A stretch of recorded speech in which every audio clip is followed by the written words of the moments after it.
حضرت عائشہ رضی اللہ تعالیٰ عنہ سے روایت ہے، وہ فرماتی ہیں مجھے اچھی طرح یاد ہے کہ میں اللہ کے رسول صلی اللہ علیہ وسلم کے کپڑے سے منی کھرچ دیا کرتی تھی۔ سنن نسائی حدیث نمبر 301۔ حضرت عائشہ رضی اللہ تعالیٰ عنہ بیان فرماتی ہیں کہ مجھے اچھی طرح یاد ہے کہ میں اللہ کے رسول صلی اللہ علیہ وسلم کے کپڑے میں منی دیکھتی تو اسے اس سے کھرچ دیا کرتی تھی۔ سنن نسائی حدیث نمبر 302۔ حضرت ام قیس بنت محسن رضی اللہ تعالیٰ عنہ سے روایت ہے کہ میں اپنے ایک چھوٹے بچے کو جس نے ابھی کھانا شروع نہیں کیا تھا رسول اللہ صلی اللہ علیہ وسلم کے پاس لائی۔ رسول اللہ صلی اللہ علیہ وسلم نے اسے اپنی گود میں بٹھا لیا۔ اس نے آپ کے کپڑے پر پیشاب کر دیا۔ آپ صلی اللہ علیہ وسلم نے پانی منگوایا اور اسے کپڑے پر چھڑک دیا اور اسے دھویا نہیں۔ سنن نسائی حدیث نمبر 303۔ حضرت عائشہ رضی اللہ تعالیٰ عنہ فرماتی ہیں کہ اللہ کے رسول صلی اللہ علیہ وسلم کے پاس ایک بچہ لایا گیا۔ اس نے آپ پر پیشاب کر دیا، چنانچہ آپ نے پانی منگوایا اور پیشاب پر اسے چھڑک دیا۔ سنن نسائی حدیث نمبر 304۔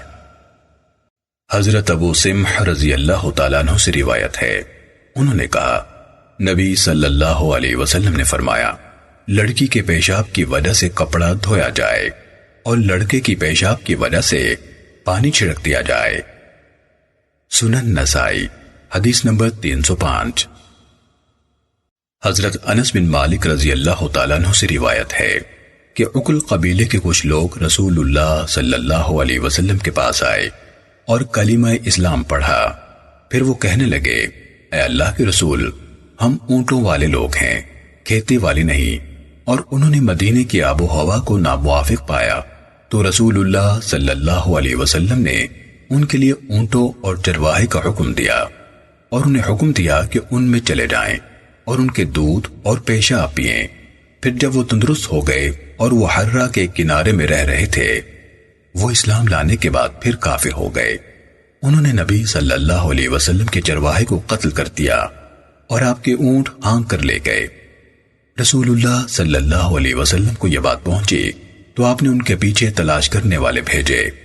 آخرکار انہیں پکڑ کر لایا گیا تو مسلمانوں نے ان کی آنکھوں میں گرم سلائیاں پھیریں اور ان کے ہاتھ پاؤں کاٹ دیے۔ پھر انہیں اسی زخمی حالت میں حرہ میں چھوڑ دیا گیا حتیٰ کہ وہ تڑپتے تڑپتے مر گئے۔ سنن نسائی حدیث نمبر 306۔ حضرت انس بن مالک رضی اللہ تعالیٰ عنہ سے روایت ہے کہ عرینہ قبیلے کے کچھ بدوی نبی صلی اللہ علیہ وسلم کے پاس آئے اور مسلمان ہو گئے، لیکن انہوں نے مدینے کی آب و ہوا کو ناموافق پایا حتیٰ کہ ان کے رنگ زرد ہو گئے اور ان کے پیٹ بڑھ گئے۔ چنانچہ رسول اللہ صلی اللہ علیہ وسلم نے انہیں اپنی دودھ والی اونٹنیوں میں بھیج دیا اور ان سے فرمایا ان کا دودھ اور ان کا پیشاب پئیں حتیٰ کہ وہ تندرست ہو گئے۔ تو انہوں نے چرواہے کو قتل کر دیا اور اونٹ ہانک کر لے گئے۔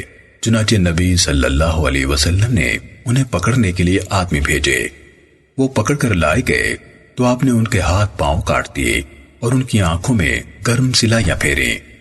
امیر المومنین عبد الملک نے حضرت انس رضی اللہ تعالیٰ عنہ سے پوچھا کہ جب وہ انہیں حدیث بیان کر رہے تھے یعنی ان کی یہ سزا کفر کی وجہ سے تھی یا گناہ کی وجہ سے؟ انہوں نے کہا کفر کی وجہ سے۔ امام ابو عبد الرحمن نسائی رحمہ اللہ بیان کرتے ہیں کہ ہم نہیں جانتے کہ طلحہ کے علاوہ کسی راوی نے اس حدیث میں ان یحییٰ ان انس کہا ہو۔ میرے نزدیک صحیح سند یوں ہے یحییٰ بن سعید ان سعید بن مسیب، گویا یہ حدیث مرسل ہے، یعنی اس میں حضرت انس کا ذکر نہیں ہونا چاہیے۔ واللہ اعلم۔ سنن نسائی حدیث نمبر 307۔ حضرت عبداللہ بن مسعود رضی اللہ تعالیٰ عنہ سے روایت ہے، انہوں نے کہا ایک دفعہ رسول اللہ صلی اللہ علیہ وسلم بیت اللہ کے پاس نماز پڑھ رہے تھے اور قریش کے سردار بھی بیٹھے تھے۔ کسی نے ایک اونٹ ذبح کیا تھا۔ ان میں سے کسی نے کہا کون ہے جو یہ کوبر خون سمیت اٹھا کر لائے؟ پھر کچھ صبر کرے حتیٰ کہ جب آپ سجدے میں چہرہ رکھیں تو آپ کی پشت پر رکھ دے۔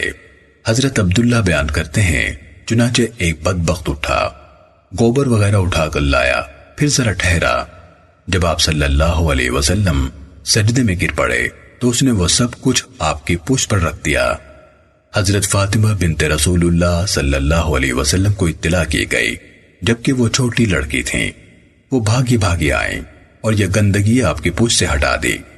جب آپ نماز سے فارغ ہوئے تو 3 دفعہ فرمایا، اے اللہ قریش کو ہلاک کر دے، اے اللہ ابو جہل بن ہشام، شیبہ بن ربیعہ، عتبہ بن ربیعہ اور عقبہ بن ابی معیط کو ہلاک کر دے۔ حتیٰ کہ آپ صلی اللہ علیہ وسلم نے 7 قریشیوں کے نام لیے۔ حضرت عبداللہ بن مسعود رضی اللہ تعالیٰ عنہ بیان کرتے ہیں کہ قسم اس ذات کی جس نے آپ صلی اللہ علیہ وسلم پر قرآن مجید نازل فرمایا، میں نے ان سب کو بدر کے دن ایک کنویں میں مردہ پڑے پایا۔ سنن نسائی حدیث نمبر 308۔ حضرت انس رضی اللہ تعالیٰ عنہ سے مروی ہے، نبی صلی اللہ علیہ وسلم نے اپنی چادر کا ایک کنارہ پکڑا، اس میں تھوکا، پھر کپڑے کو آپس میں مل دیا۔ سنن نسائی حدیث نمبر 309۔ حضرت ابو ہریرہ رضی اللہ تعالیٰ عنہ سے روایت ہے، نبی صلی اللہ علیہ وسلم نے فرمایا، جب تم میں سے کوئی آدمی نماز پڑھ رہا ہو تو وہ اپنے آگے اور دائیں نہ تھوکے بلکہ اپنے بائیں یا پاؤں کے نیچے تھوکے، ورنہ نبی صلی اللہ علیہ وسلم نے تو اس طرح اپنے کپڑے میں تھوک کر کپڑے کو آپس میں مل لیا تھا۔ سنن نسائی حدیث نمبر 310۔ حضرت عائشہ رضی اللہ تعالیٰ عنہ سے روایت ہے، انہوں نے فرمایا، ہم ایک سفر میں رسول اللہ صلی اللہ علیہ وسلم کے ساتھ نکلے، حتیٰ کہ جب ہم بعیدہ یا زیت الجیش مقام پر پہنچے تو میرا ہار گر گیا۔ اللہ کے رسول صلی اللہ علیہ وسلم اس کو تلاش کرنے کے لیے ٹھہر گئے، لوگ بھی آپ کے ساتھ ٹھہر گئے، جبکہ نہ وہاں پانی تھا اور نہ ان کے پاس پانی تھا۔ کچھ لوگ حضرت ابو بکر رضی اللہ تعالیٰ عنہ کے پاس آئے اور شکایتاً کہا، آپ دیکھ نہیں رہے کہ عائشہ رضی اللہ تعالیٰ عنہ نے کیا کیا ہے؟ انہوں نے اللہ کے رسول صلی اللہ علیہ وسلم اور لوگوں کو ٹھہرا لیا ہے، جبکہ نہ تو یہاں پانی ہے اور نہ ان کے پاس پانی ہے۔ یہ باتیں سن کر حضرت ابو بکر رضی اللہ تعالیٰ عنہ آئے، رسول اللہ صلی اللہ علیہ وسلم میری ران پر سر رکھ کر سو رہے تھے۔ وہ آ کر کہنے لگے، تم نے اللہ کے رسول صلی اللہ علیہ وسلم اور لوگوں کو روک رکھا ہے، جبکہ نہ یہاں پانی ہے اور نہ ان کے پاس پانی ہے۔ مجھے ابو بکر رضی اللہ تعالیٰ عنہ نے خوب ڈانٹا اور جو کہنا چاہا کہا، اور وہ میرے پہلو میں کچوک کے مارنے لگے۔ میں حرکت کرنے سے صرف اس لیے رکی رہی کہ رسول اللہ صلی اللہ علیہ وسلم میری ران پر تھے۔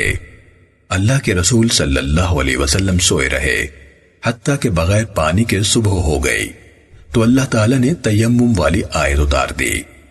حضرت اسید بن حضیر رضی اللہ تعالیٰ عنہ کہنے لگے، اے آل ابو بکر، یہ تمہاری کوئی پہلی برکت نہیں۔ حضرت عائشہ رضی اللہ تعالیٰ عنہ نے کہا، پھر ہم نے وہ اونٹ اٹھایا جس پر میں تھی تو ہار اس کے نیچے سے مل گیا۔ سنن نسائی حدیث نمبر 311۔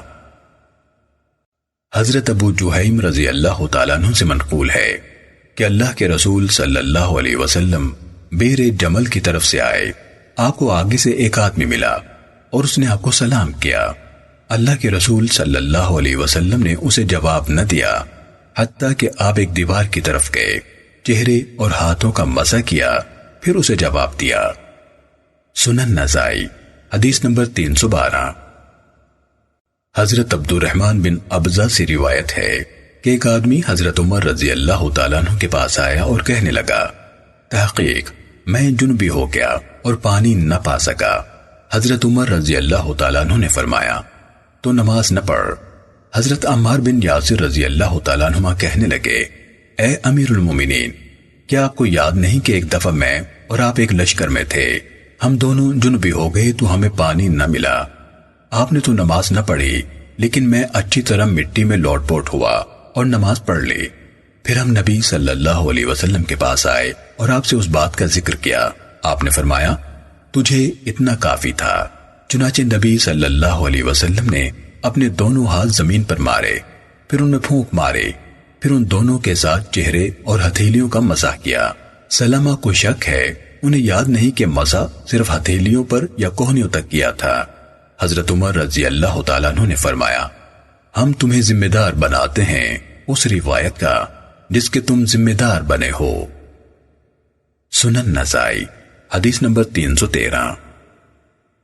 حضرت عمار بن یاسر رضی اللہ تعالیٰ عنہ بیان کرتے ہیں کہ ایک دفعہ میں اونٹوں میں تھا کہ جنبی ہو گیا، مجھے پانی نہ ملا تو میں مٹی میں اچھی طرح لوٹ پوٹ ہوا جیسے جانور کرتا ہے۔ پھر میں رسول اللہ صلی اللہ علیہ وسلم کے پاس آیا تو آپ کو یہ بات بتائی۔ آپ صلی اللہ علیہ وسلم نے فرمایا، تجھے اس جنابت سے تیمم کافی تھا۔ سنن نسائی حدیث نمبر 314۔ حضرت عمار بن یاسر رضی اللہ تعالیٰ عنہ بیان کرتے ہیں کہ رسول اللہ صلی اللہ علیہ وسلم نے ذات الجیش میں پڑاؤ ڈالا، جبکہ آپ کے ساتھ آپ کی زوجہ محترمہ حضرت عائشہ رضی اللہ تعالیٰ عنہا بھی تھیں۔ ان کا ایک ہاتھ جو زفار کے نگوں کا تھا وہ ٹوٹ گیا۔ لوگ اس ہار کی تلاش میں روک لیے گئے حتیٰ کہ فجر روشن ہو گئی۔ لوگوں کے پاس پانی نہیں تھا۔ حضرت ابو بکر رضی اللہ تعالیٰ عنہ حضرت عائشہ رضی اللہ تعالیٰ عنہ پر ناراض ہوئے اور فرمایا، تم نے سب لوگوں کو روک رکھا ہے جبکہ ان کے پاس پانی نہیں ہے۔ چنانچہ اللہ تعالیٰ نے مٹی کے ساتھ تیمم کی رخصت نازل فرما دی۔ تمام مسلمان رسول اللہ صلی اللہ علیہ وسلم کی مائیت میں اٹھے اور زمین پر اپنے ہاتھ مارے۔ پھر انہوں نے اپنے ہاتھ اٹھائے اور کوئی مٹی وغیرہ نہیں چھاڑی، سو انہوں نے اپنے چہروں اور بازوؤں کو کندھوں تک اور اپنی ہتھیلیوں سے بغلوں تک ہاتھ پھیر لیے۔ سنن نسائی حدیث نمبر 315۔ حضرت عمار بن یاسر رضی اللہ تعالیٰ عنہ سے منقول ہے، انہوں نے فرمایا، ہم نے رسول اللہ صلی اللہ علیہ وسلم کے ساتھ مٹی سے تیمم کیا۔ ہم نے اپنے چہروں اور ہاتھوں کو کندھوں تک مٹی لگائی۔ سنن نسائی حدیث نمبر 316۔ حضرت عبد الرحمن بن ابزہ رضی اللہ تعالیٰ عنہ بیان کرتے ہیں کہ ہم حضرت عمر رضی اللہ تعالیٰ عنہ کے پاس تھے۔ ایک آدمی آپ کے پاس آیا اور کہنے لگا، اے امیر المومنین، بسا اوقات ہم ایک دو مہینے گزار دیتے ہیں اور پانی نہیں ملتا۔ حضرت عمر رضی اللہ تعالیٰ عنہ نے فرمایا، میں تو جب پانی نہیں پاتا نماز نہیں پڑھتا حتیٰ کہ پانی پالوں۔ حضرت عمار بن یاسر رضی اللہ تعالیٰ عنہ نے کہا، اے امیر المومنین، کیا آپ کو یاد ہے کہ جب آپ فلاں جگہ میں تھے اور ہم اونٹ چرا رہے تھے تو آپ کو علم ہے کہ ہم جنبی ہو گئے تھے؟ انہوں نے فرمایا، ہاں۔ چنانچہ میں تو مٹی میں خوب لتھڑا تھا۔ پھر ہم نبی صلی اللہ علیہ وسلم کے پاس آئے، آپ ہنسے اور فرمایا، تحقیق تجھے اتنی ہی مٹی کافی تھی۔ یہ کہہ کر آپ صلی اللہ علیہ وسلم نے زمین پر ہتھیلیاں ماری، پھر ان میں پھونکا، پھر وہ ہاتھ اپنے چہرے اور کچھ بازوں پر مل لیے۔ حضرت عمر رضی اللہ تعالیٰ عنہ کہنے لگے، اے عمار، اللہ سے ڈر۔ عمار نے کہا، امیر المومنین، اگر آپ چاہیں تو میں یہ واقعہ ذکر نہ کروں؟ انہوں نے فرمایا، نہیں، ہم تمہیں ذمہ دار بناتے ہیں اس چیز کا جس کے تم ذمہ دار بنے ہو۔ سنن نسائی حدیث نمبر 317۔ حضرت عبد الرحمن بن ابزہ سے روایت ہے کہ کسی آدمی نے حضرت عمر ابن الخطاب رضی اللہ تعالیٰ عنہ سے تیمم کے بارے میں پوچھا تو ان کی سمجھ میں نہ آیا کہ کیا کہیں۔ حضرت عمار رضی اللہ تعالیٰ عنہ کہنے لگے، کیا آپ کو یاد ہے جب ہم ایک لشکر میں تھے تو میں جنبی ہو گیا تو میں مٹی میں لوٹ پوٹ ہوا، پھر میں نبی صلی اللہ علیہ وسلم کے پاس گیا تو آپ نے فرمایا، تمہیں صرف اس طرح کافی تھا۔ اور شعبہ نے اپنے ہاتھ اپنے گھٹنوں پر مارے اور دونوں ہاتھوں میں پھونکا، پھر انہیں چہرے اور ہتھیلیوں پر ایک دفعہ مل لیا۔ سنن نسائی حدیث نمبر 318۔ حضرت عبد الرحمن بن ابزہ سے منقول ہے، انہوں نے کہا، ایک آدمی جنبی ہو گیا، چنانچہ وہ حضرت عمر رضی اللہ تعالیٰ عنہ کے پاس آیا اور کہا، تحقیق میں جنبی ہو گیا اور پانی نہ پا سکا۔ انہوں نے فرمایا، تو نماز نہ پڑھ۔ حضرت عمار رضی اللہ تعالیٰ عنہ نے ان سے کہا، کیا آپ کو یاد نہیں کہ ہم ایک لشکر میں تھے تو ہم جنبی ہو گئے، آپ نے تو نماز نہ پڑھی، لیکن میں اچھی طرح مٹی میں لتھڑا اور نماز پڑھ لی۔ پھر میں نبی صلی اللہ علیہ وسلم کے پاس آیا اور میں نے یہ بات آپ سے ذکر کی تو آپ صلی اللہ علیہ وسلم نے فرمایا، تجھے اتنا کافی تھا۔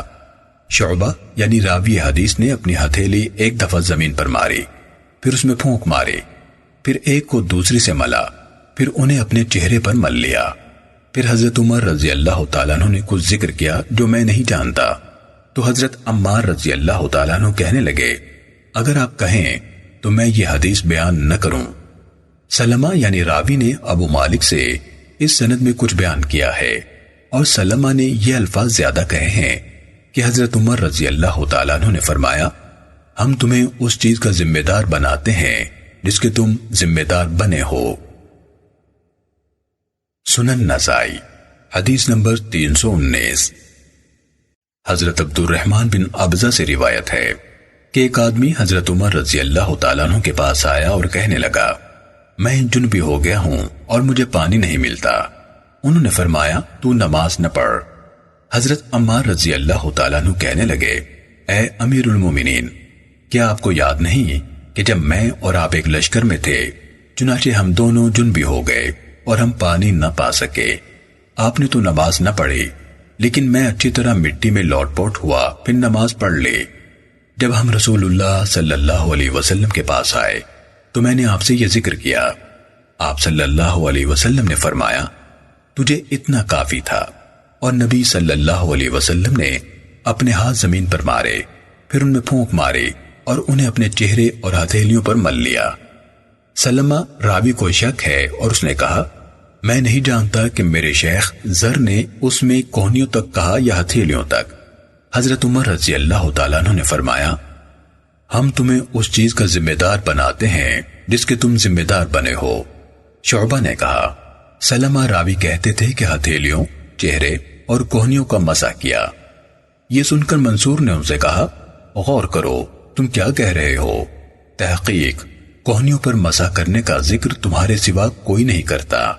پھر سلمہ کو شک ہوا تو اس نے کہا میں نہیں جانتا کہ اس یعنی زر نے کوہنیوں کا ذکر کیا یا نہیں۔ سنن نسائی حدیث نمبر 320۔ حضرت شقیق بیان کرتے ہیں کہ میں حضرت عبداللہ بن مسعود رضی اللہ تعالیٰ عنہ اور حضرت ابو موسیٰ اشعری رضی اللہ تعالیٰ عنہ کے پاس بیٹھا تھا۔ ابو موسیٰ رضی اللہ تعالیٰ عنہ نے کہا کیا آپ نے نہیں سنا کہ حضرت عمار رضی اللہ تعالیٰ عنہ نے حضرت عمر رضی اللہ تعالیٰ عنہ سے کہا مجھے اللہ کے رسول صلی اللہ علیہ وسلم نے کسی کام پر بھیجا، میں جنبی ہو گیا اور میں پانی نہ پا سکا تو میں مٹی میں لوٹ پوٹ ہوا، اور پھر میں نبی صلی اللہ علیہ وسلم کے پاس آیا اور میں نے اس بات کا ذکر آپ سے کیا۔ تب آپ صلی اللہ علیہ وسلم نے فرمایا تجھے اتنا کافی تھا کہ تو ایسے کر لیتا۔ پھر آپ نے اپنے ہاتھ زمین پر ایک دفعہ مارے، پھر دونوں ہتھیلیوں کو ملا، پھر انہیں جھاڑا، پھر بائیں ہاتھ کو دائیں اور دائیں کو بائیں پر ملا، اس طرح اپنی ہتھیلیوں اور چہرے پر انہیں پھیرا۔ حضرت عبداللہ بن مسعود رضی اللہ تعالیٰ عنہ نے کہا کیا تجھے علم نہیں کہ حضرت عمر نے حضرت عمار کی بات پر قناعت نہ کی؟ سنن نسائی حدیث نمبر 321۔ حضرت عمران بن حسین رضی اللہ تعالیٰ عنہ سے روایت ہے کہ رسول اللہ صلی اللہ علیہ وسلم نے ایک آدمی کو الگ بیٹھے دیکھا جس نے لوگوں کے ساتھ نماز نہیں پڑھی تھی، تو آپ نے فرمایا اے فلاں، لوگوں کے ساتھ نماز پڑھنے سے تجھے کون سی چیز مانے تھی؟ تو اس نے کہا اے اللہ کے رسول، میں جنبی ہو گیا ہوں اور پانی نہیں ہے۔ آپ صلی اللہ علیہ وسلم نے فرمایا مٹی استعمال کر، یعنی تیمم کر لے، یہ تجھے کافی ہے۔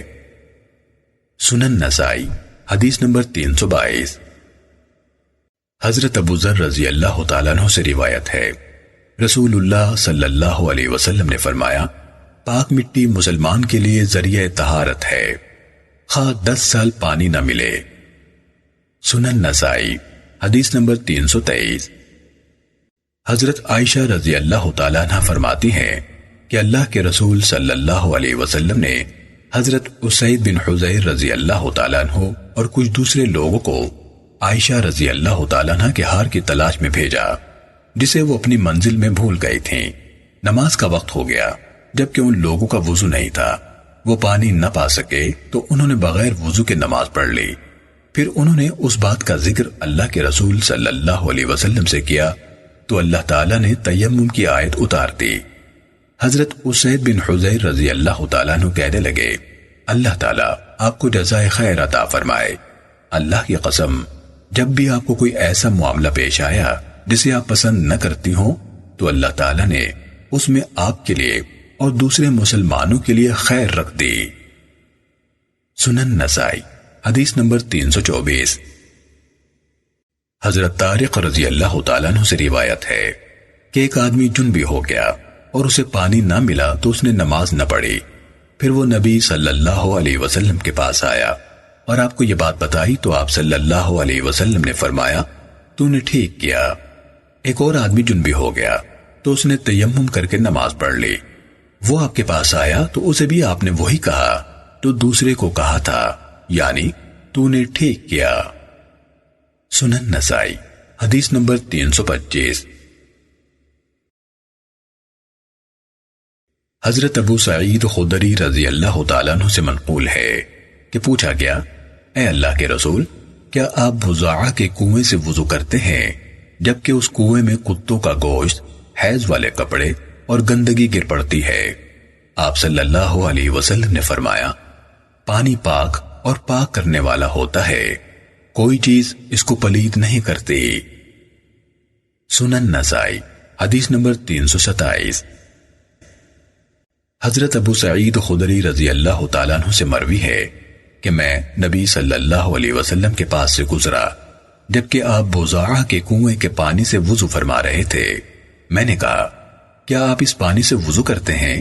حالانکہ اس میں بعض ناپسندیدہ گندی چیزیں گرتی رہتی ہیں۔ آپ صلی اللہ علیہ وسلم نے فرمایا، اس پانی کو کوئی چیز پلید نہیں کرتی۔ سنن نسائی حدیث نمبر 328۔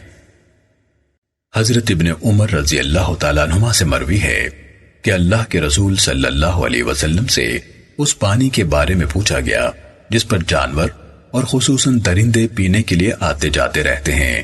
آپ صلی اللہ علیہ وسلم نے فرمایا، جب پانی 2 مٹکے ہو تو وہ پلید نہیں ہوتا۔ سنن نسائی حدیث نمبر 329۔ حضرت انس رضی اللہ تعالیٰ عنہ سے روایت ہے، وہ بیان کرتے ہیں کہ ایک اعرابی نے مسجد میں پیشاب کرنا شروع کر دیا۔ کچھ لوگ اس کی جانب اٹھے تو آپ نے فرمایا، اس کا پیشاب نہ روکو۔ جب وہ فارغ ہو گیا تو آپ صلی اللہ علیہ وسلم نے پانی کا ایک ڈول منگوایا اور پیشاب پر بہا دیا۔ سنن نسائی حدیث نمبر 323۔ حضرت ابو ہریرہ رضی اللہ تعالیٰ عنہ سے مروی ہے، وہ بیان کرتے ہیں کہ ایک اعرابی اٹھا اور اس نے مسجد میں پیشاب کر دیا۔ لوگوں نے اس کو ڈانٹا تو رسول اللہ صلی اللہ علیہ وسلم نے ان سے فرمایا، اس کو رہنے دو اور اس کے پیشاب پر ایک ڈول پانی بہا دو، تمہیں آسانی کرنے کے لیے بھیجا گیا ہے، نہ کہ تنگی کرنے کے لیے۔ سنن نسائی حدیث نمبر 331۔ حضرت ابو ہریرہ رضی اللہ تعالیٰ عنہ سے مروی ہے، رسول اللہ صلی اللہ علیہ وسلم نے فرمایا، تم میں سے کوئی آدمی جبکہ وہ جنبی ہو ٹھہرے پانی میں نہ نہائے۔ سنن نسائی حدیث نمبر 332۔ حضرت ابو ہریرہ رضی اللہ تعالیٰ عنہ سے منقول ہے، فرماتے ہیں، ایک آدمی نے رسول اللہ صلی اللہ علیہ وسلم سے پوچھا، اے اللہ کے رسول، تحقیق ہم سمندری سفر کرتے ہیں اور اپنے ساتھ تھوڑا بہت پانی لے کر جاتے ہیں، اب اگر ہم اس سے وضو کریں تو ہم پیاسے رہیں گے، تو کیا ہم سمندری پانی سے وضو کر لیا کریں؟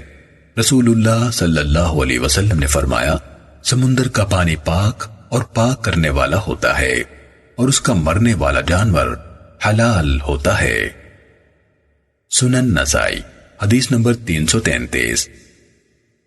حضرت عائشہ رضی اللہ تعالیٰ عنہ سے روایت ہے، انہوں نے فرمایا، اللہ کے رسول صلی اللہ علیہ وسلم فرمایا کرتے تھے، اے اللہ، میری غلطیاں برف اور اولوں کے پانی سے دھو دے اور میرے دل کو غلطیوں سے اس طرح پاک صاف فرما دے جس طرح تو نے سفید کپڑے کو میل کچیل سے پاک صاف رکھا ہے۔ سنن نسائی حدیث نمبر 334۔ حضرت ابو ہریرہ رضی اللہ تعالیٰ عنہ سے روایت ہے، فرماتے ہیں، اللہ کے رسول صلی اللہ علیہ وسلم فرمایا کرتے تھے، اے اللہ، مجھے برف، پانی اور اولوں کے ساتھ دھو کر غلطیوں سے صاف فرما دے۔ سنن نسائی حدیث نمبر 335۔ حضرت ابو ہریرہ رضی اللہ تعالیٰ عنہ سے مروی ہے، وہ بیان کرتے ہیں کہ اللہ کے رسول صلی اللہ علیہ وسلم نے فرمایا، جب تم میں سے کسی کے برتن میں کتا منہ ڈال کر پیے تو اسے چاہیے کہ مشروب کو گرا دے اور برتن کو 7 دفعہ دھوئے۔ سنن نسائی حدیث نمبر 336۔ حضرت عبداللہ بن مغفل رضی اللہ تعالیٰ عنہ سے منقول ہے کہ رسول اللہ صلی اللہ علیہ وسلم نے کتوں کو قتل کرنے کا حکم دیا اور شکار اور بکریوں کی حفاظت کے لیے کتا رکھنے کی اجازت دی، اور فرمایا جب کتا برتن میں منہ ڈال دے تو اسے 7 دفعہ دھو اور 8ویں دفعہ اسے مٹی سے مانجو۔ سنن نسائی حدیث نمبر 337۔ حضرت عبداللہ بن مغفل رضی اللہ تعالیٰ عنہ سے مروی ہے، انہوں نے کہا اللہ کے رسول صلی اللہ علیہ وسلم نے کتوں کے قتل کرنے کا حکم دیا، فرمایا لوگوں کا کتوں سے کیا تعلق، اور آپ نے شکار اور بکریوں کی حفاظت کے لیے کتا رکھنے کی اجازت دی، اور فرمایا جب کتا برتن میں منہ ڈال دے تو اس برتن کو 7 دفعہ دھو اور 8ویں بار مٹی سے مانجو۔ حضرت ابو ہریرہ رضی اللہ تعالیٰ عنہ نے حضرت عبداللہ بن مغفل رضی اللہ تعالیٰ عنہ کی مخالفت کی اور کہا ایک دفعہ مٹی کے ساتھ دھوو۔ سنن نسائی حدیث نمبر 338۔ حضرت ابو ہریرہ رضی اللہ تعالیٰ عنہ سے روایت ہے، رسول اللہ صلی اللہ علیہ وسلم نے فرمایا جب کتا کسی کے برتن میں چاٹ جائے تو وہ اسے 7 دفعہ دھوئے، ان میں سے پہلی دفعہ مٹی کے ساتھ دھوئے۔ سنن نسائی حدیث نمبر 339۔ حضرت ابو ہریرہ رضی اللہ تعالیٰ عنہ سے روایت ہے، نبی صلی اللہ علیہ وسلم نے فرمایا جب کتا کسی کے برتن سے پی جائے تو وہ اسے 7 دفعہ دھوئے، ان میں سے پہلی دفعہ مٹی کے ساتھ دھوئے۔ سنن نسائی حدیث نمبر 340۔ حضرت قبشہ بنت کعب بن مالک سے مروی ہے کہ حضرت ابو قتادہ رضی اللہ تعالیٰ عنہ میرے پاس آئے، میں نے ان کے لیے وضو کا پانی ڈالا، اتنے میں ایک بلی آئی اور اسے پینے لگی، انہوں نے اس کے لیے برتن جھکا دیا تاکہ وہ اچھی طرح پی سکے۔ قبشہ نے کہا چنانچہ انہوں نے مجھے دیکھا کہ میں تعجب سے دیکھ رہی ہوں تو وہ کہنے لگے اے بھتیجے تعجب کرتی ہے؟ میں نے کہا ہاں۔ وہ کہنے لگے تحقیق اللہ کے رسول صلی اللہ علیہ وسلم نے فرمایا ہے بلا شبہ یہ بلی پلیت نہیں ہے، یہ تو تم پر آنے جانے والے نوکروں اور نوکرانیوں کی طرح ہے۔ سنن نسائی حدیث نمبر 341۔ حضرت عائشہ رضی اللہ تعالیٰ عنہ سے روایت ہے، فرماتی ہیں بسا اوقات میں ایک ہڈی سے گوشت نوش تھی تو رسول اللہ صلی اللہ علیہ وسلم اپنا دہن مبارک وہیں رکھتے جہاں میں نے رکھا تھا، حالانکہ میں حیض کی حالت میں ہوتی تھی۔ اسی طرح میں برتن سے پانی پیتی تو آپ اپنا منہ مبارک وہیں رکھتے جہاں میں نے اپنا منہ رکھا تھا، حالانکہ میں حیض کی حالت میں ہوتی تھی۔ سنن نسائی حدیث نمبر 342۔ حضرت عبداللہ بن عمر رضی اللہ تعالیٰ عنہما سے منقول ہے کہ رسول اللہ صلی اللہ علیہ وسلم کے دور میں نزول حجاب سے قبل یا محرم یعنی مرد اور عورتیں اکٹھے وضو کر لیا کرتے تھے۔ سنن نسائی حدیث نمبر 343۔ حضرت حکم بن عمرو رضی اللہ تعالیٰ عنہ سے مروی ہے کہ رسول اللہ صلی اللہ علیہ وسلم نے منع فرمایا کہ مرد عورت کے وضو یا غسل سے بچے ہوئے پانی کے ساتھ وضو کرے۔ سنن نسائی حدیث نمبر 344۔ حضرت عائشہ رضی اللہ تعالیٰ عنہ سے منقول ہے، فرماتی ہیں بلا شبہ وہ اللہ کے رسول صلی اللہ علیہ وسلم کے ساتھ ایک برتن میں غسل کیا کرتی تھیں۔ سنن نسائی حدیث نمبر 345۔ حضرت انس بن مالک رضی اللہ تعالیٰ عنہ سے مروی ہے کہ اللہ کے رسول صلی اللہ علیہ وسلم وضو 1 مد سے اور غسل 5 مد سے فرما لیا کرتے تھے۔ سنن نسائی حدیث نمبر 346۔ حضرت عائشہ رضی اللہ تعالیٰ عنہ سے منقول ہے، فرماتی ہیں کہ بے شک رسول اللہ صلی اللہ علیہ وسلم ایک مد کے ساتھ وضو کر لیا کرتے تھے اور تقریباً 1 ساع کے ساتھ غسل فرما لیا کرتے تھے۔ سنن نسائی حدیث نمبر 347۔ حضرت عائشہ رضی اللہ تعالیٰ عنہ سے مروی ہے، فرماتی ہیں رسول اللہ صلی اللہ علیہ وسلم وضو 1 مد کے ساتھ اور غسل 1 ساع سے فرما لیا کرتے تھے۔ سنن نسائی حدیث نمبر 348۔ حضرت عائشہ رضی اللہ تعالیٰ عنہ سے روایت ہے، فرماتی ہیں ہم اللہ کے رسول صلی اللہ علیہ وسلم کے ساتھ نکلے، ہم صرف حج ہی کی نیت رکھتے تھے۔ جب ہم صرف مقام میں پہنچے تو مجھے حیض شروع ہو گیا۔ اللہ کے رسول صلی اللہ علیہ وسلم میرے پاس آئے تو میں رو رہی تھی۔ آپ صلی اللہ علیہ وسلم نے فرمایا تمہیں کیا ہوا؟ حیض شروع ہو گیا؟ میں نے کہا جی ہاں۔ آپ صلی اللہ علیہ وسلم نے فرمایا یہ ایسی چیز ہے جو اللہ تعالیٰ نے حضرت آدم علیہ السلام کی بیٹیوں پر لکھ دی ہے، تم وہی کرو جو حاجی کریں مگر طواف نہ کرنا۔ سنن نسائی حدیث نمبر 349۔ حضرت فاطمہ بنت قیس رضی اللہ تعالیٰ عنہ جو کہ قریش کی شاخ بنو اسد سے تعلق رکھتی تھیں، اللہ کے رسول صلی اللہ علیہ وسلم کے پاس آئیں اور بتایا کہ اس یعنی فاطمہ کو استحاضے کا خون آتا ہے۔ وہ کہتی ہیں کہ آپ صلی اللہ علیہ وسلم نے فرمایا یہ تو ایک رگ کا خون ہے، جب حیض کا خون آنے لگے تو نماز چھوڑ دو، اور جب ختم ہو جائے تو اپنے جسم سے خون دھو لو اور نہا کر نماز پڑھ لیا کرو۔ سنن نسائی حدیث نمبر 350۔ حضرت عائشہ رضی اللہ تعالیٰ عنہ سے روایت ہے، فرماتی ہیں نبی صلی اللہ علیہ وسلم نے فرمایا جب حیض کا خون آنے لگے تو نماز چھوڑ دو اور جب رک جائے تو غسل کرو۔ سنن نسائی حدیث نمبر 351۔ حضرت عائشہ رضی اللہ تعالیٰ عنہ سے روایت ہے، فرماتی ہیں ام حبیبہ بنت جہش رضی اللہ تعالیٰ عنہ نے رسول اللہ صلی اللہ علیہ وسلم سے مسئلہ پوچھا، اے اللہ کے رسول، تحقیق مجھے استحاضے کا خون آتا ہے، تو آپ نے فرمایا یہ ایک رگ ہے، لہذا حیض ختم ہونے کے بعد غسل کر کے نماز پڑھا کرو۔ تو وہ ہر نماز کے لیے غسل کیا کرتی تھیں۔ سنن نسائی حدیث نمبر 352۔ حضرت عائشہ رضی اللہ تعالیٰ عنہ سے روایت ہے، وہ فرماتی ہیں کہ ام حبیبہ رضی اللہ تعالیٰ عنہ نے رسول اللہ صلی اللہ علیہ وسلم سے استحاضے کے خون کے بارے میں پوچھا، اور حضرت عائشہ رضی اللہ تعالیٰ عنہ بیان کرتی ہیں کہ میں نے ان کا ٹب خون آلود پانی سے بھرا دیکھا تو رسول اللہ صلی اللہ علیہ وسلم نے ان سے فرمایا جتنے دن تمہیں پہلے حیض آیا کرتا تھا اتنے دن نماز وغیرہ سے رک جاؤ، پھر غسل کر کے نماز پڑھو۔ امام نسائی رحمہ اللہ فرماتے ہیں ہمیں قتیبہ نے دوبارہ یہ حدیث بیان کی تو یزید بن ابی حبیب اور عراق بن مالک کے درمیان جعفر بن ربیعہ کا ذکر نہیں کیا۔ سنن نسائی حدیث نمبر 353۔ حضرت ام سلمہ رضی اللہ تعالیٰ عنہ سے مروی ہے، فرماتی ہیں کہ ایک عورت نے نبی صلی اللہ علیہ وسلم سے پوچھا، تحقیق مجھے خون آتا رہتا ہے، اس لیے میں کبھی پاک نہیں ہوتی، تو کیا میں مستقل نماز چھوڑ دوں؟ آپ صلی اللہ علیہ وسلم نے فرمایا نہیں، بلکہ تم صرف اتنے دن رات نماز چھوڑو جن دنوں میں تمہیں حیض آیا کرتا تھا، پھر غسل کر کے لنگوٹ باندھ لو اور نماز شروع کر دو۔ سنن نسائی حدیث نمبر 354۔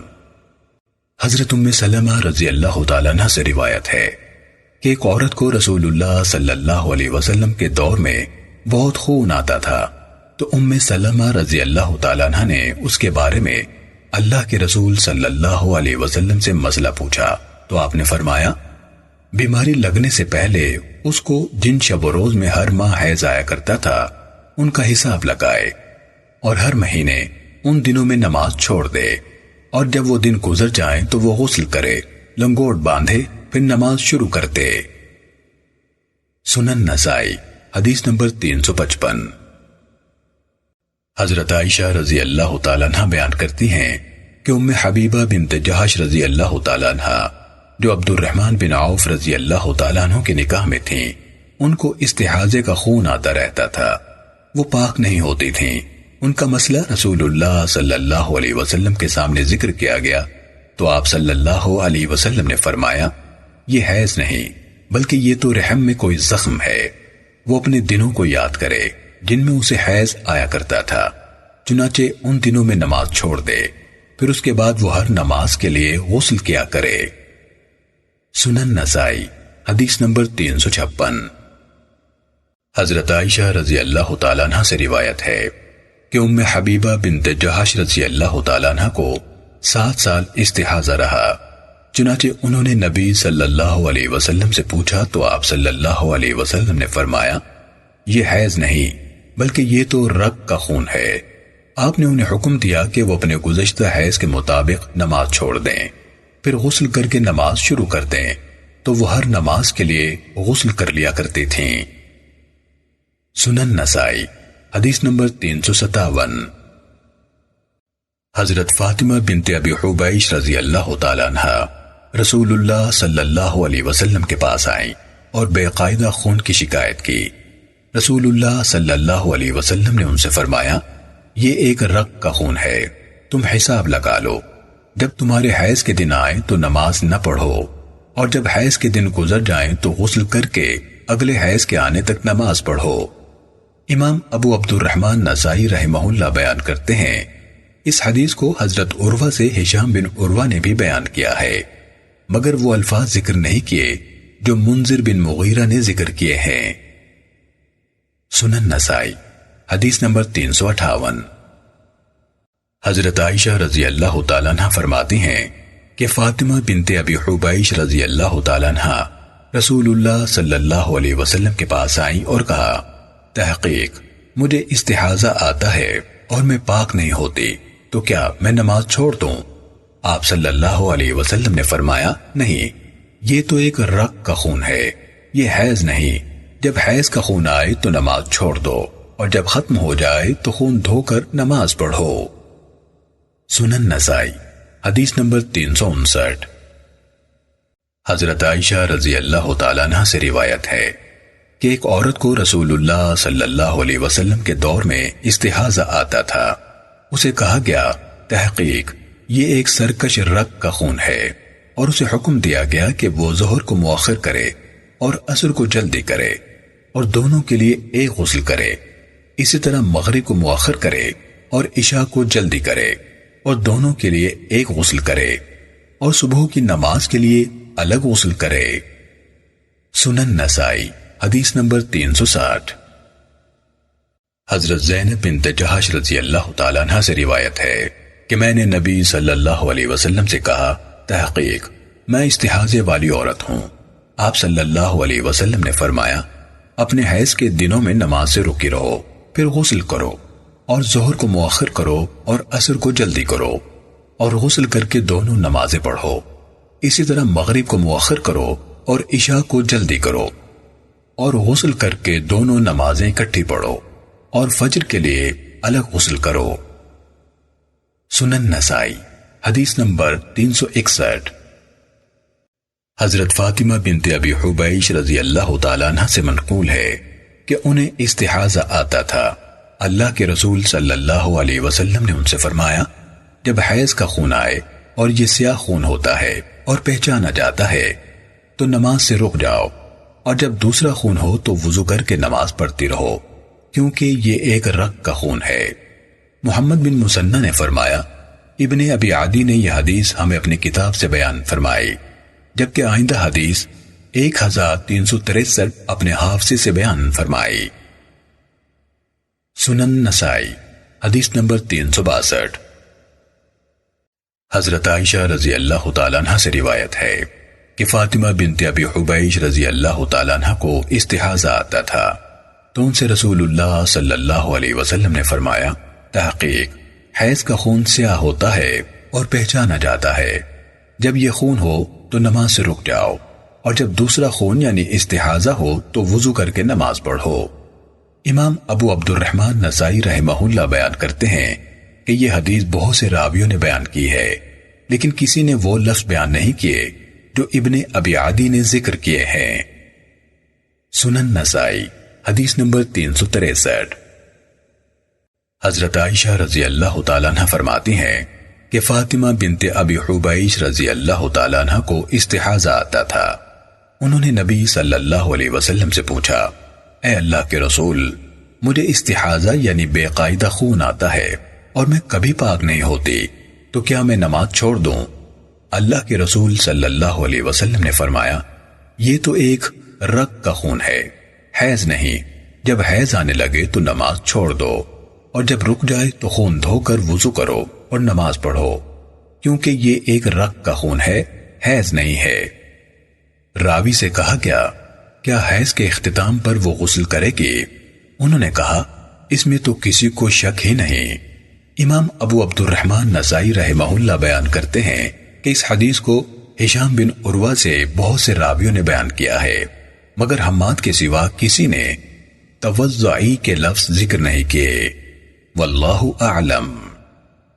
سنن نسائی حدیث نمبر 364۔ حضرت عائشہ رضی اللہ تعالیٰ عنہ سے روایت ہے کہ فاطمہ بنت ابی حبیش رضی اللہ تعالیٰ عنہ رسول اللہ صلی اللہ علیہ وسلم کے پاس آئیں اور کہا، اے اللہ کے رسول، مجھے استحاضے کا خون آتا ہے اور میں خون سے پاک نہیں ہوتی۔ تو رسول اللہ صلی اللہ علیہ وسلم نے فرمایا، یہ تو ایک رگ کا خون ہے، حیض نہیں۔ جب حیض آنے لگے تو نماز سے رک جاؤ، اور جب حیض ختم ہو جائے تو خون دھو کر نماز پڑھو۔ سنن نسائی حدیث نمبر 365۔ حضرت عائشہ رضی اللہ تعالیٰ عنہ فرماتی ہیں کہ فاطمہ بنت ابی حبیش رضی اللہ تعالیٰ عنہ نے رسول اللہ صلی اللہ علیہ وسلم سے کہا کہ میں کبھی خون سے پاک نہیں ہوتی، تو کیا میں نماز چھوڑ دوں؟ تو اللہ کے رسول صلی اللہ علیہ وسلم نے فرمایا، یہ تو ایک رگ کا خون ہے، حیض نہیں۔ جب حیض آنے لگے تو نماز چھوڑ دو، اور جب حیض کے دن گزر جائیں تو خون دھو کر نماز پڑھو۔ سنن نسائی حدیث نمبر 366۔ حضرت عائشہ رضی اللہ تعالیٰ عنہ سے روایت ہے کہ فاطمہ بنت ابی حبیش رضی اللہ تعالیٰ عنہ نے کہا، اے اللہ کے رسول، میں پاک نہیں ہوتی تو کیا نماز چھوڑ دوں؟ آپ صلی اللہ علیہ وسلم نے فرمایا، نہیں، یہ تو ایک رگ ہے، حیض نہیں۔ جب حیض شروع ہو تو نماز چھوڑ دو، اور جب ختم ہو جائے تو خون دھو کر نماز پڑھو۔ سنن نسائی حدیث نمبر 367۔ حضرت ام عطیہ رضی اللہ تعالیٰ عنہ فرماتی ہیں کہ ہم زرد اور مٹیالے پانی کو کچھ نہیں سمجھتی تھیں، یعنی حیض شمار نہیں کرتے تھیں۔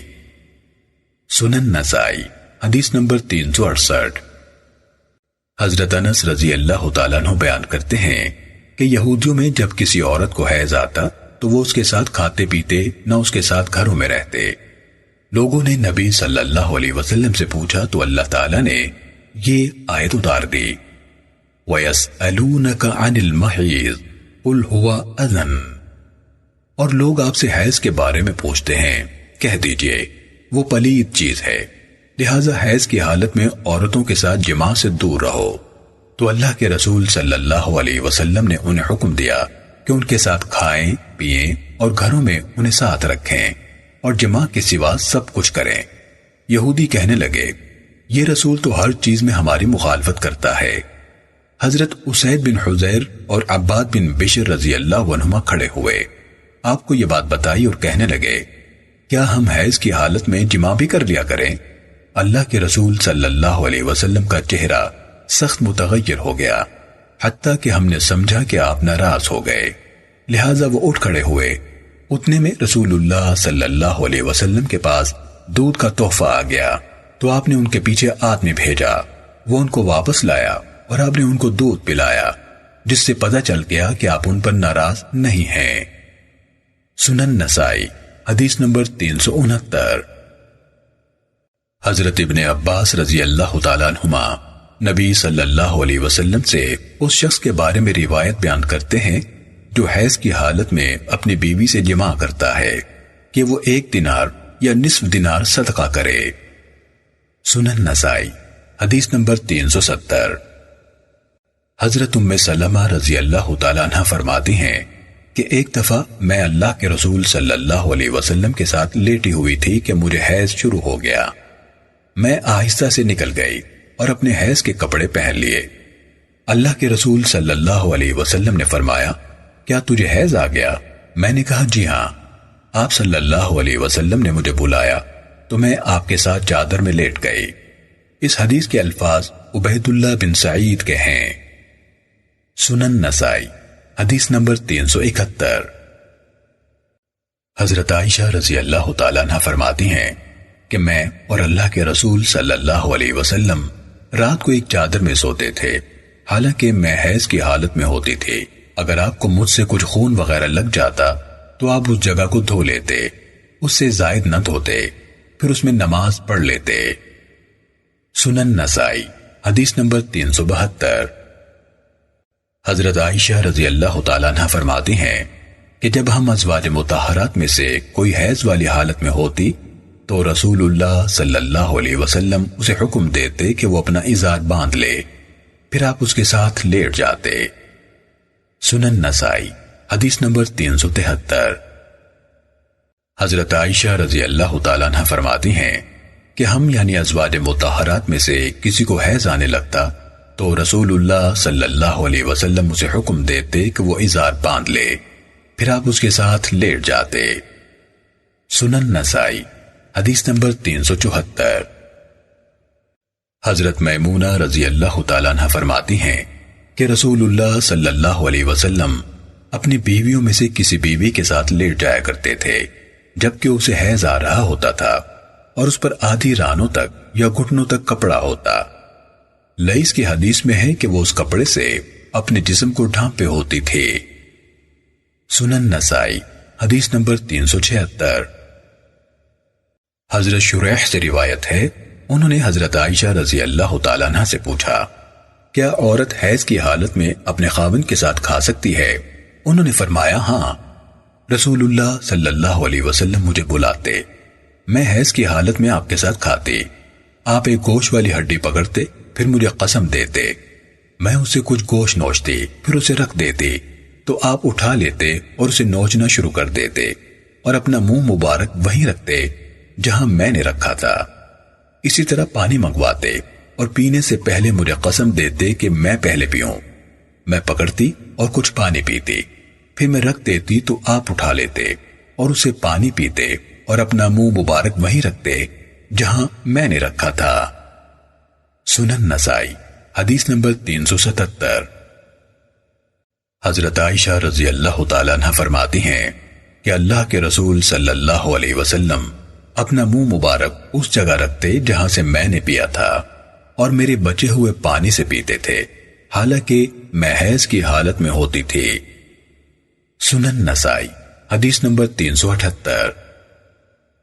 حضرت عائشہ رضی اللہ تعالیٰ عنہ فرماتی ہیں کہ رسول اللہ صلی اللہ علیہ وسلم مجھے برتن پکڑاتے، میں اسے پانی پیتی تھی جبکہ میں حیض کی حالت میں ہوتی تھی، پھر میں برتن آپ کو دے دیتی تو آپ میرے منہ کی جگہ کا قصد کرتے اور اس پر اپنا منہ رکھتے۔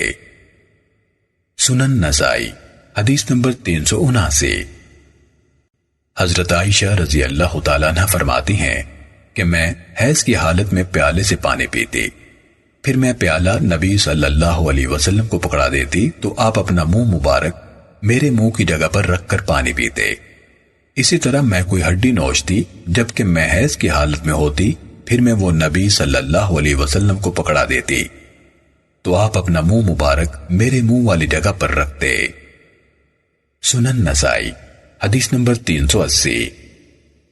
حضرت عائشہ رضی اللہ تعالیٰ عنہ فرماتی ہیں کہ رسول اللہ صلی اللہ علیہ وسلم کا سر مبارک ہم یعنی ازواج مطہرات میں سے کسی کی گود میں ہوتا تھا جبکہ وہ حیض کی حالت میں ہوتی تھی اور آپ قرآن پڑھتے تھے۔ سنن نسائی حدیث نمبر 381۔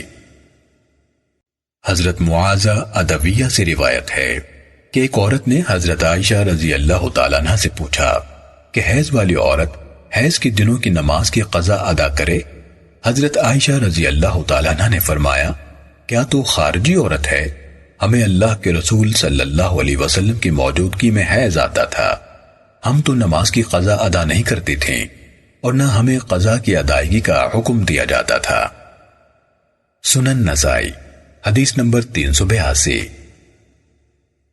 حضرت ابو ہریرہ رضی اللہ تعالیٰ عنہ بیان کرتے ہیں کہ ایک دفعہ رسول اللہ صلی اللہ علیہ وسلم مسجد میں تھے کہ آپ نے فرمایا، عائشہ مجھے کپڑا پکڑاؤ۔ انہوں نے کہا، میں ان دنوں نماز نہیں پڑھتی۔ آپ نے فرمایا، وہ تیرا حیض تیرے ہاتھ میں تو نہیں؟ چنانچہ انہوں نے کپڑا پکڑا دیا۔ سنن نسائی حدیث نمبر 383۔ حضرت عائشہ رضی اللہ تعالیٰ عنہ فرماتی ہیں کہ مجھ سے رسول اللہ صلی اللہ علیہ وسلم نے فرمایا، مجھے مسجد سے چٹائی پکڑاؤ۔ میں نے کہا، مجھے حیض آ رہا ہے۔ رسول اللہ صلی اللہ علیہ وسلم نے فرمایا، تمہارا حیض تمہارے ہاتھ میں نہیں ہے۔ اسحاق بن ابراہیم نے کہا، ہمیں یہ حدیث ابو معاویہ نے بھی اعمش کی سند سے اسی طرح بیان کی ہے۔ سنن نسائی حدیث نمبر 384۔ ام المومنین حضرت میمونہ رضی اللہ تعالیٰ عنہ سے روایت ہے، فرماتی ہیں رسول اللہ صلی اللہ علیہ وسلم اپنا سر مبارک ہم میں سے کسی کی گود میں رکھ کر قرآن مجید تلاوت فرماتے، حالانکہ وہ حیض کی حالت میں ہوتی تھی۔ اسی طرح ہم میں سے کوئی آپ صلی اللہ علیہ وسلم کی چٹائی لے جا کر مسجد میں بچھاتی تھی، حالانکہ وہ حیض کی حالت میں ہوتی تھی۔ سنن نسائی حدیث نمبر 385۔ حضرت عائشہ رضی اللہ تعالیٰ عنہ سے روایت ہے کہ وہ حیض کی حالت میں رسول اللہ صلی اللہ علیہ وسلم کے سر کو کنگھی کر دیا کرتی تھیں۔ جبکہ آپ معتکف ہوتے تھے، آپ انہیں اپنا سر پکڑا دیتے تھے اور وہ اپنے حجرے ہی میں ہوتی تھیں۔ سنن نسائی حدیث نمبر 386۔ حضرت عائشہ رضی اللہ تعالیٰ عنہ سے روایت ہے، فرماتی ہیں آپ اعتکاف کی حالت میں اپنا سر میرے قریب فرما دیتے تھے، میں اس کو دھو ڈالتی تھی، حالانکہ میں حیض سے ہوتی تھی۔ سنن نسائی حدیث نمبر 387۔ حضرت عائشہ رضی اللہ تعالیٰ عنہ سے روایت ہے کہ رسول اللہ صلی اللہ علیہ وسلم اعتکاف کی حالت میں اپنا سر مبارک مسجد سے حجرے میں نکال دیتے تھے اور میں باوجود حیض کی حالت کے آپ کا سر مبارک دھو دیا کرتی تھی۔ سنن نسائی حدیث نمبر 388۔ حضرت عائشہ رضی اللہ تعالیٰ عنہ بیان کرتی ہیں کہ میں رسول اللہ صلی اللہ علیہ وسلم کے سر مبارک کو باوجود حیض کی حالت کے کنگھی کر دیا کرتی تھی۔ سنن نسائی حدیث نمبر 389۔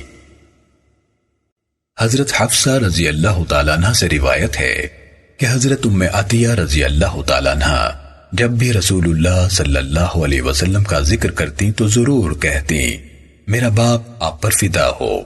میں نے ان سے کہا، کیا آپ نے رسول اللہ صلی اللہ علیہ وسلم کو ایسے ایسے فرماتے سنا ہے؟ وہ کہنے لگی، ہاں، میرا باپ آپ پر فدا ہو۔ آپ صلی اللہ علیہ وسلم نے فرمایا، بالغ، پردہ نشین اور حیض والی عورتیں عید کے لیے نکلیں، وہ اس نیکی اور مسلمانوں کی دعا میں شریک ہوں، البتہ حیض والی عورتیں نماز کی جگہ سے الگ رہیں۔ سنن نسائی حدیث نمبر 390۔ حضرت عائشہ رضی اللہ تعالیٰ عنہ سے روایت ہے کہ انہوں نے رسول اللہ صلی اللہ علیہ وسلم سے گزارش کی کہ حضرت صفیہ بنت حیی رضی اللہ تعالیٰ عنہ یعنی ام المومنین کو حیض آنے لگا ہے، تو رسول اللہ صلی اللہ علیہ وسلم نے فرمایا، ہو سکتا ہے وہ ہمیں واپسی سے روک لے۔ پھر آپ نے پوچھا، کیا اس نے تمہارے ساتھ بیت اللہ کا طواف نہیں کیا؟ حضرت عائشہ رضی اللہ تعالیٰ عنہ نے کہا، کیوں نہیں، بلکہ کیا تھا۔ آپ صلی اللہ علیہ وسلم نے فرمایا، پھر چلو نکلو۔ سنن نسائی حدیث نمبر 391۔ حضرت جابر بن عبداللہ رضی اللہ تعالیٰ عنہ سے حضرت اسماء بنت عمیس رضی اللہ تعالیٰ عنہ کی حدیث کے بارے میں روایت ہے، جب انہیں ذوالحلیفہ یعنی مدینے والوں کے احرام باندھنے کی جگہ میں بچہ پیدا ہوا تھا کہ اللہ کے رسول صلی اللہ علیہ وسلم نے حضرت ابو بکر صدیق رضی اللہ تعالیٰ عنہ سے فرمایا، اسے کہو کہ وہ غسل کرے اور احرام باندھے۔ سنن نسائی حدیث نمبر 392۔ حضرت سامورہ رضی اللہ تعالیٰ عنہ سے روایت ہے، انہوں نے فرمایا، میں نے رسول اللہ صلی اللہ علیہ وسلم کے ساتھ ام کعب رضی اللہ تعالیٰ عنہ کا جنازہ پڑھا، جو کہ بچے کی پیدائش کے موقع پر فوت ہو گئی تھیں۔ اللہ کے رسول صلی اللہ علیہ وسلم جنازے کے دوران میں ان کے درمیان کھڑے ہوئے۔ سنن نسائی حدیث نمبر 393۔ حضرت اسماء بنت ابی بکر رضی اللہ تعالیٰ عنہ سے روایت ہے کہ ایک عورت نے نبی صلی اللہ علیہ وسلم سے حیض کے خون کے بارے میں پوچھا جو کپڑے کو لگ جائے، تو آپ صلی اللہ علیہ وسلم نے فرمایا اس کو کسی چیز سے کھرچ دو اور پانی ڈال کر ناخنوں سے ملو اور پھر دھو کر اس میں نماز پڑھ لو۔ سنن نسائی حدیث نمبر 394۔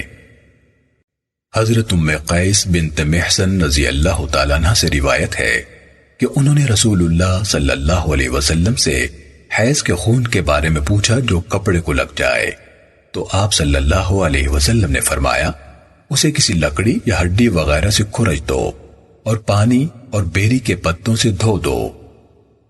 سنن نسائی حدیث نمبر 395۔ حضرت ابو ہریرہ رضی اللہ تعالیٰ عنہ سے روایت ہے رسول اللہ صلی اللہ علیہ وسلم نے فرمایا تم میں سے کوئی شخص جنابت کی حالت میں ٹھہرے پانی کے اندر غسل نہ کرے۔ سنن نسائی حدیث نمبر 396۔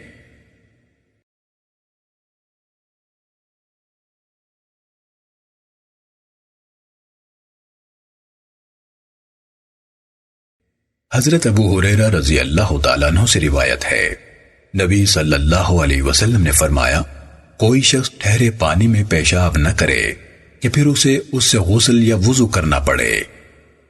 سنن نسائی حدیث نمبر 397۔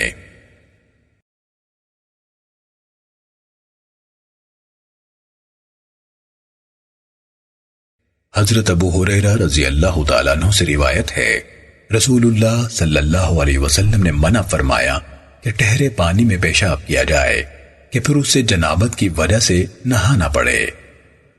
سنن نسائی حدیث نمبر 398۔